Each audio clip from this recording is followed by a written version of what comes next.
입장 발표를 시작하도록 하겠습니다. 예비 타당성 조사를 포함한 국토부 원안이 종점을 포함해 무려 55%나 바뀌면서 새로운 노선이나 다름없는 변경안이 나왔습니다. 국토부는 예비 타당성 조사 후 시 종점이 변경된 고속도로 사업이 14건이나 된다면서 이례적이 아니다라고 해명한 바 있습니다. 사실과 다릅니다. 경기도가 조사한 바에 따르면 국토부가 제시한 14건 중 2건은 아예 예비 타당성 조사가 면제된 사업입니다. 나머지 12건 중 11건은 2012년 이전 사업입니다. 2012년 기재부 총사업비 관리 지침에 예비 타당성 조사 후 노선의 3분의 1 이상이 변경될 경우에는 기재부와 반드시 협의해야 한다는 규정이 생겼습니다. 그 이후로는 어렵게 통과시킨 예비 타당성 조사를 다시 해야 할 가능성 때문에 노선을 함부로 변경하지 못했습니다. 실제 2012년 이후에는 단 한 건만이 종점을 변경했는데 노선으로는 5%만 변경된 계양 강화 고속도로입니다. 이번 서울 양평 고속도로 변경안은 2012년 이후 노선의 3분의 1 이상이 변경된 최초의 사례입니다. 타당성 조사 영역을 맡은 민간 회사가 조사를 시작하는 착수 보고서에서 변경안을 제안했습니다. 오랜 공직을 경험한 제 식견으로는 이해하기가 어렵습니다.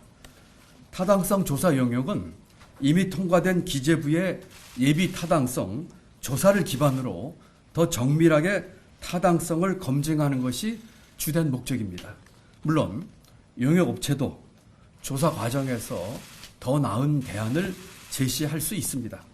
그렇다 하더라도 그와 같은 검토는 또는 대안은 최종 보고 때나 또는 최소한 중간 보고 때에 제안하는 것이 상식적입니다. 그런데 용역이 본격적으로 시작하기 전 착수 보고서에서 국토부와 기재부가 2년 넘게 검토해서 확정한 예타안에 대해 55%나 변경되는 대안을 검토하겠다고 제안하는 것은 어떤 설명으로도 납득시키기 어렵습니다.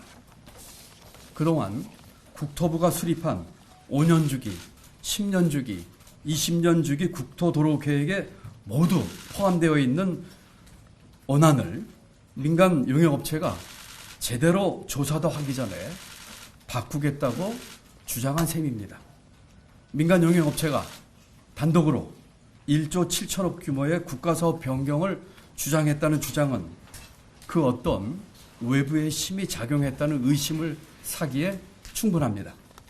또 경기도가 변경안에 동의했다는 국토부의 주장은 전혀 사실이 아닙니다. 경기도는 변경안에 대한 어떠한 동의도 한 적이 없습니다. 저는 제안합니다. 기재부 예비 타당성 조사를 통과한 국토부 원안을 즉시 추진해야 합니다. 과정이 불투명하고 특혜 의혹이 있는데 누가 결과를 수용하겠습니까? A 아니냐 B 아니냐 논쟁을 지속하는 것이 무슨 의미가 있겠습니까? 소모적인 논란만 부추길 뿐입니다. 국민적 의혹에 휩싸인 사업을 밀어붙이는 것은 35년 공직생활의 제 경험을 봐서도 온당치 않을 뿐 아니라 대다수 국민이 기대하는 정의에도 반하는 일입니다. 경기도는 여기에서 더 나아가 경기 동북부 교통 문제 해결을 위한 비전을 말씀드리고 싶습니다. 경기 양평 고속도로는 애초에 경기도 건의로 추진이 시작된 사업입니다. 이 사업에 이어서 서울 양평 고속도로와 서울 양양 고속도로의 연결을 추진하겠습니다. 국토부 원안대로 추진된다면 경기도는 서울 양양 고속도로 연결 타당성에 대한 연구 영역을 먼저 준비하겠습니다.